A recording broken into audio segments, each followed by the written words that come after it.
नमस्कार एभ्रिवान, फेरि पनि स्वागत छ हजुरहरूलाई मोडलर होम डेकोर युट्युब वर्कसपमा। आज हामी केही मोडलर फर्निचर सम्बन्धी र मोडलर को इन्टेरियर सम्बन्धी केही कुराहरू गर्नेछौँ। र आज स्पेसल चाहिँ हाम्रो के टपिक रहेको छ भन्दाखेरि फर्निचर बनाउँदै हुनुहुन्छ, नयाँ घरमा नयाँ घर बनाउँदै हुनुहुन्छ अथवा बनिसकेको घरमा पनि हजुरहरूले फर्निचर सेटअप गर्न चाहनुहुन्छ भने चाहिँ कस्तो खालको फर्निचर बनाउँदाखेरि कुन चाहिँ टेक्नोलोजी चाहिँ प्रयोग गर्ने भन्ने कुरामा हामी केही डिस्कसन गर्नेछौँ। आज साथमा हुनुहुन्छ हाम्रो सर पुष्पा कार्कीजी, जुन चाहिँ उहाँ चाहिँ 14-15 वर्षदेखि चाहिँ मोडलर फर्निचरमा चाहिँ एक्सपिरियन्स काम गर्दै आउनु भएको छ।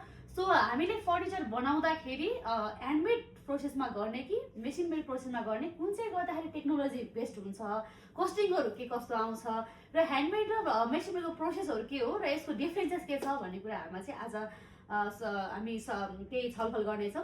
नमस्कार, हजुरलाई फेरि पनि स्वागत छ मोडलर होम डेकोरमा। नमस्ते। मोडुलर फर्निचरको बारेमा विगत केही समयदेखि मोडुलर होम डेकोरले काम गर्दै आएका छौँ र आज त्यसको विशेष हामीले चर्चा गर्न गइरहेका छौँ। हजुरले चाहिँ के भनिदिनु पर्यो सर भने, हजुरको एक्सपिरियन्सले चाहिँ तपाईँको मेसिन मेड फर्निचर र ह्यान्डमेड फर्निचरमा के डिफ्रेन्सेस छ, कुन चाहिँ गर्दाखेरि बेस्ट हुन्छ, यो चाहिँ हाम्रो चाहिँ फर्निचर जहाँ जति पनि नयाँ घरहरू बनाउँदै हुनुहुन्छ अथवा नयाँ फर्निचर हाल्न चाहन्छ उहाँहरूलाई चाहिँ एउटा बेस्ट यो इन्फर्मेसन भिडियो हुनसक्छ। सो हजुरले चाहिँ कुन चाहिँ गर्दाखेरि फर्निचर बनाउँदा मेसिन मेड या ह्यान्डमेड गर्दा कुन चाहिँ बेस्ट हुन्छ त्यो चाहिँ हजुरले भनिदिनु पर्यो।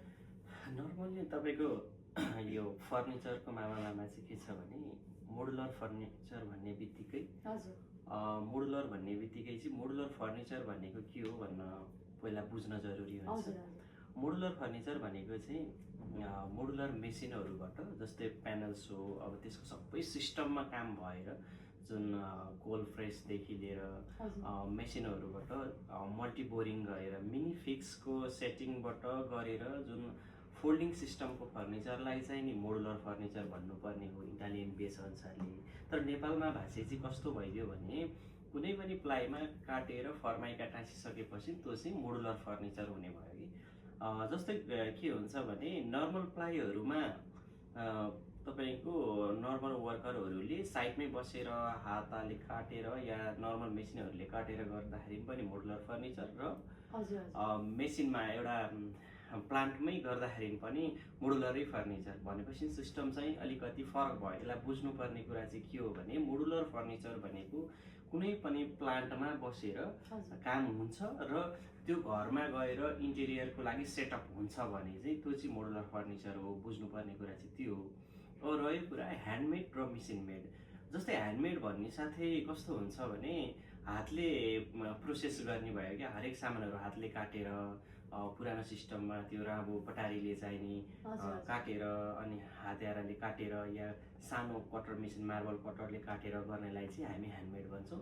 जुन ठाउँ अनुसारले त्यहीँ बसेर काम गरिन्छ त्यो चाहिँ ह्यान्डमेड भयो। जस्तै प्लान्टमा चाहिँ कस्तो हुन्छ भने सुरुमा प्लाई र ल्यामिनेट गरिन्छ, ल्यामिनेट चुज गराइन्छ कस्टमरलाई र पहिला नै ल्यामिनेट गरिन्छ जति चाहिन्छ, इनर कोट होस् या आउट कोट होस्।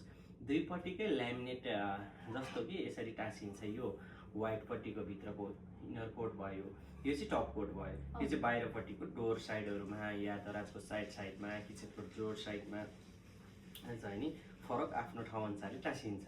अनि यसलाई टाँसेर साइज अनुसारले कटिङ गरेर मजाले यसरी एजहरू नदेखिने गरेर यसरी हात लगाउँदाखेरि पनि स्मुथली फिनिसिङ हुने हिसाबले काम गरियो भने चाहिँ त्यो मेसिन मेड भयो।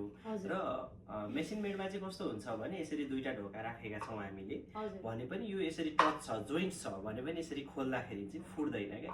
दुईटै ढोका खोल्यो भने पनि फुट्दैन, किनभने हजुरको यसमा पनि युपिभिसी ब्यान्डिङ हुन्छ भने यसमा पनि थ्रोफिटबाट युपिभिसी ब्यान्डिङ गरेको हुन्छ, जुन टेक्नोलोजी र सिस्टममा गरिएको हुन्छ। हाइड्रोलिक कब्जा पनि त्यही अनुसारले फिटिङ सिस्टम हुने भयो। अब नर्मल गर्दाखेरि चाहिँ यहाँनिर फर्माइका पहिला यता र यता फर्माइका काटेर या युपिभिसी टाँसिन्छ अनि त्यसको माथि फर्माइका टाँसिन्छ जुन फिनिसिङ देखाउनको लागि। अनि त्यसलाई चाहिँ यसरी ढोका खोल्दाखेरि चाहिँ प्राय ह्यान्डमेड गरेको ठाउँमा यो पार्ट र यो पार्टमा चाहिँ फुटेको पाइन्छ क्या ढोका। र अनि भित्रहरू पनि फर्माइकाहरू अब जस्तै मेसिन मेडमा गर्दा त कोल फ्रेसले मस्त 24 घन्टासम्म यसलाई प्रेसिङ गरेर राखिन्छ। जुन कति टेम्परेचर चाहिने हो त्यो सेट गरेर प्रेस गरेर राखिन्छ नर्मल पहिलो प्रोसेसमा। त्यो हातले यसरी फेभिकलले नर्मल हिसाबमा यसरी फेभिकल लगाउने चलन छ, त्यो पनि हुँदैन। रोलर थ्रु नै लगाइन्छ। हजुर। त्यो गर्दाखेरि समतल हुन्छ र यो जुन फ्लाइ हुन्छ त्यो चाहिँ प्लेन हिसाबमा सेट अफ ब्यान्डिङ चाहिँ एकदम राम्रो हुन्छ। हजुर। र मेसिन मेडमा अर्को कुरो के हुन्छ भने यो जुन हामीले प्लेन हुन्छ र त्यो सेटअप गरिन्छ त्यो टाइम गरिसकेपछि चाहिँ यो ल्यामिनेटहरू उक्किने फुल्ने समस्याहरू चाहिँ हुँदैन। हजुर। अब तपाईँले ह्यान्डमेड गर्दाखेरि चाहिँ हातले टाँसेको हुन्छ, यसरी छाम्दा पनि बबल्सहरू आउने, अलिकति फुलेको जस्तो लाग्ने, अनि अलिक स्मुथनेस नहुने र केही समयमा फुलेर आउने त्यो खालको समस्या चाहिँ ह्यान्डमेडमा हुन्छ भने मेसिनमा चाहिँ त्यो समस्याहरू एकदम हुँदैन। अनि ह्यान्डमेडमा अर्को पोइन्ट भनेको हाइड्रोलिक कब्जाहरू चाहिँ पुरै सिस्टममा हाइड्रोलिक वेलबाट चल्ने हुन्छ। हजुर।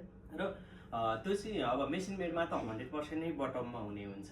अब ह्यान्डमेडमा चाहिँ के भइदिन्छ भने ठाउँ अनुसारको बटाम लिने भन्ने हुन्छ क्या, जस्तो ठाउँ छ त्यस्तै बनाइदिने। त्यो गर्दाखेरि चाहिँ मोडुलर फर्निचर म्याचअप नै हुँदैन। किनभने अलिकति बाङ्गो छ भने हाइड्रोलिक कब्जा त बाङ्गो टेढो मेढो ठाउँमा अलिकति नमिलेको एङ्गलहरूमा बटामहरू नमिल्दाखेरि चाहिँ हाइड्रोलिक कब्जाहरू अलिक चाँडै बिग्रिन्छ। जस्तै त्यो ठाउँ अनुसारको डिग्रीमा हेरेर कब्जाहरू त आउँछ, बाङ्गो ठाउँमा लाउनु पर्ने, तर तिर्पट ठाउँमा लाउने चाहिँ कब्जाहरू आउँदैन क्या। अनि त्यो कारणले गर्दाखेरि चाहिँ ह्यान्डमेड भन्दा मेसिनमेड धेरै नै राम्रो हुन्छ। भनेपछि समग्रमा हामीले बुझ्नु पर्दाखेरि ह्यान्डमेड फर्निचर भन्दा ड्युरेबिलिटीको हिसाबले, फिनिसिङको हिसाबले चाहिँ गर्दा खोज्न जसले गर्न चाहनुहुन्छ उहाँहरूको लागि चाहिँ मेसिनमेड प्रोसेस राम्रो भयो। जसरी ह्यान्डमेड त साइडमा गएर गर्ने प्रोजेक्ट भयो होइन, मेसिनमेड गर्दाखेरि चाहिँ हजुरले फ्याक्ट्रीबाट गरेर लानुहुन्छ कि कसरी गर्नुहुन्छ, प्लस हाम्रो चाहिँ अब मेसिनमेड प्रोसेस गर्दाखेरि चाहिँ घरको साइज अनुसारको, घरको इन्टेरियरको हिसाबले म्याच हुने फिटिङ हुने नहुने त्यो के त्यस्तो चाहिँ के समस्याहरू आउँछ कि आउँदैन? पहिला त हामीले पनि ह्यान्डमेडबाटै काम सुरु गरेको हो, पछि चाहिँ यो मेसिनमेडहरू काम गरेको मोडुलर होम डेकोरले। त्यो हाम्रो एक्सपिरियन्सले चाहिँ के भन्छ भने साइटमा हामीले मेजरमेन्ट गरेर हामीले प्लान्टमा सामान बनाउँछौँ, त्यो अनुसारले फिक्स गर्छौँ र सबै कुराहरू ह्यान्डमेडको भन्दा पनि पर्फेक्टली फिट हुने अनि 100% बटाममा हुने लगायत सम्पूर्ण कुराहरू इन्टिरियर जुन त्यहाँ बसेर गरिन्छ त्योभन्दा चाहिँ पर्फेक्ट चाहिँ प्लान्टमा गरेको नै हुन्छ। कसरी पनि हुन्छ भने जुन वालहरूमा प्यानलिङ गर्दाखेरि म्याक्सिमम घरमा जाँदाखेरि हामीले वालमा ल्यामिनेटहरू 100% फुलेको भेटिन्छ, या सिपेजले गर्दाखेरि त्यो पानी भरिएको फर्माइकाको भित्रबाट अलिकति त्यस्तो टाइपको समस्याहरू आउँछ। र हामीले चाहिँ के बुझ्नु पर्यो भने सकेसम्म सिस्टममा गर्नु पर्यो क्या, हरेक चिजहरू चाहिँ सिस्टममा हुनु पर्यो। सिस्टमभन्दा बाहिर गएर काम गर्दाखेरि चाहिँ यो मोडुलर जसले बनाउने भन्ने इटालियन कन्सेप्ट छ त्यो अनुसारले चाहिँ तपाईँको उनीहरूले जुन सिस्टम बनाए त्यही अनुसारले नै गर्दा राम्रो हुने हुन्छ कि। मेसिन मेड प्लान्टमै गरेर घरमा लगेर सेटअप गर्नलाई मजाले सकिन्छ र मजाले फिनिसिङ इन्टिरियर गर्न सकिन्छ। र हामीले मोडुलर होम डेकोरले गर्दाखेरि हजुरहरूको घरमा लगेर चाहिँ यहाँ सामान 50% भन्दा माथिको काम यहाँ गरेर चाहिँ उहाँ लगेर फिटिङ र सेटिङको कामहरू जस्तै ल्यामिनेटको कामहरू यहाँ गरिदिइसकेपछि केही पर्सेन्ट मात्रै 1-2% मात्रै ल्यामिनेटहरू चाहिँ नमिल्ने ठाउँमा मात्रै उहाँ लगेर गरिन्छ। त्यसो गर्दाखेरि चाहिँ बिग्रिने चान्सेसहरू र फिनिसिङ हुने चान्सेस चाहिँ धेरै राम्रो हुन्छ। भनेपछि यो तपाईँको चाहिँ साइज नमिला फिटिङ हुन्छ नहुला भन्ने कुरामा चाहिँ हामीले चाहिँ ढुक्क हुनु पर्यो। त्यसपछि मेसिनमेड गर्दाखेरि त्यसमा चाहिँ हजुरको प्राइसहरू चाहिँ के मेसिनमेड र ह्यान्डमेड गर्दा के प्राइसहरूमा त्यस्तो केही फरक हुन्छ? अब कम्पेरिटिभली हेर्दाखेरि नेपाली मार्केटमा चाहिँ के छ भने ह्यान्डमेड गर्दाखेरि चाहिँ घरमा गएर ह्यान्डमेड गरिन्छ। त्यहाँनिर चाहिँ कस्तो हुन्छ भने आफ्नो मनलाई खालको ल्यामिनेटहरू, आफ्नो मनलाई खालको सामानहरू युज गरेको पाइन्छ। प्राय कसैलाई निश्चित व्यक्तिलाई एकजनालाई सामान या ठिकामा अर्डर दिएर गर्ने प्रचलन छ। त्यो गर्दाखेरि चाहिँ हजुरको साइडमा गर्दाखेरि या ह्यान्डमेड गर्दाखेरि राम्रो हुने हुन्छ।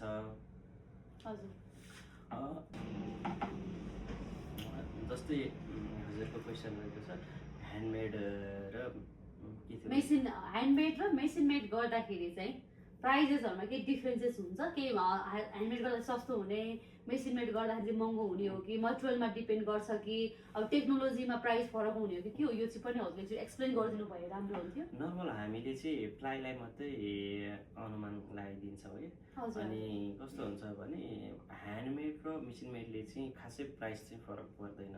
तर हामीले कसरी प्रोजेक्ट गरिराखेका छौँ भन्ने कुराहरूमा चाहिँ नि, जस्तै मार्केटमा नेपाली मार्केटमा के छ भने त्यहीँ 1500-1600 दराज बनाउने चलन छ क्या। त्यो चाहिँ सी ग्रेडको प्लाईहरू लगेर अनिखेर घरमा काटकुट गरेर बनाउने चलन छ, लेमिनेट पनि लो क्वालिटीको हालेर। अब मोडुलर गर्दा चाहिँ कस्तो हुन्छ भने बी ग्रेड भन्दा तलको सामानहरू बनाउन अलिकति गाह्रै हुन्छ क्या। जस्तै प्लाईको थिकनेसहरू नमिल्ने र एज बाइन्डिङमा चाहिँ नि अलिकति फिनिसिङ नआउने खालको समस्या भइदिन्छ। त्यो कारणले गर्दा तपाईको मेसिन मेडमा गर्दाखेरि चाहिँ अलिकति स्ट्यान्डर्ड हाई क्वालिटीको प्रडक्टहरू नै युज गर्नु पर्ने देखिन्छ। बाध्यताले पनि मिनिमम पनि बी ग्रेडको सामानहरू युज गर्नु पर्यो। बी ग्रेड भन्दा तलको सामानहरू चाहिँ मेसिन मेडमा युज गर्नु मिलेन। र हामीले ह्यान्डमेड गर्दाखेरि चाहिँ कस्तो पनि पाइयो भने हामीले मार्केटमा 1600 रुपियाँ स्क्वायर फिटमा दराज कसरी बनाइराखेको छ त भनेर हेर्दाखेरि जस्तै 20 इन्ची डिप गरिदिने, अनि 16 इन्ची 18 इन्ची डिप गरिदिने कि अलिकति डिप कम गरिदिने। वार्डरोबको नर्मल्ली डिप भनेको चाहिँ नि मिनिमम पनि 22 देखि 24 इन्ची हुनुपर्छ भनेर भन्छ क्या। जस्तै स्पेसल कोटहरू राख्न, लङ खालको कोटहरू राख्नलाई चाहिँ नि अलिकति समस्या भइदिन्छ। अनिखेर कतिपयले हामीलाई यहीँ आएर नि भन्नु भएको छ, हाम्रोमा त कोटै अड्दैन, हजुरहरूकोमा यत्रो ठुलो ठाउँ छ भन्नुहुन्छ।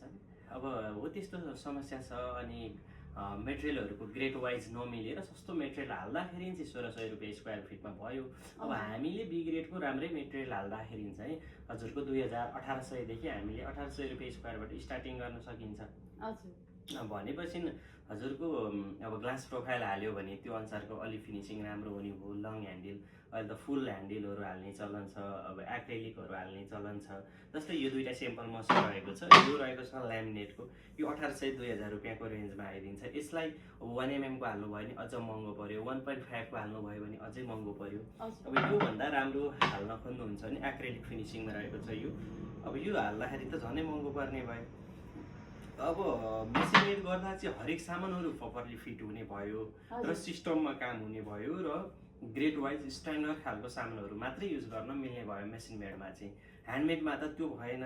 जस्तै काटीकिला ठोकेर डाङडुङ ल्यामिनेटहरू टाँसिदिने खालको हुन्छ र पछि ल्यामिनेटहरू उक्किने फुट्नेदेखि लिएर यस्तो समस्या आउँछ।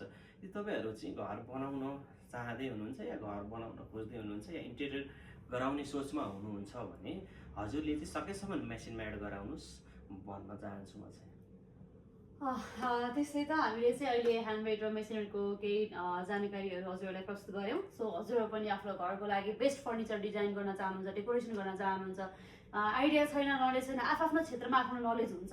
सो हजुरहरूले नयाँ फर्निचर बनाउने सेटअपमा हुनुहुन्छ अथवा नयाँ घरको लागि केही फर्निचर सेटअपहरू गर्न चाहनुहुन्छ भने चाहिँ कुन चाहिँ प्रोसेसद्वारा चाहिँ हामीले बेस्ट फर्निचर दिन सकिन्छ, ड्युरेबिलिटी कसरी दिन सकिन्छ, कुन मेटेरियल गर्दाखेरि के कस्तो कस्टिङहरू आउँछ भन्ने कुरा चाहिँ हामीले यो भिडियोमा प्रस्तुत गरेका छौँ।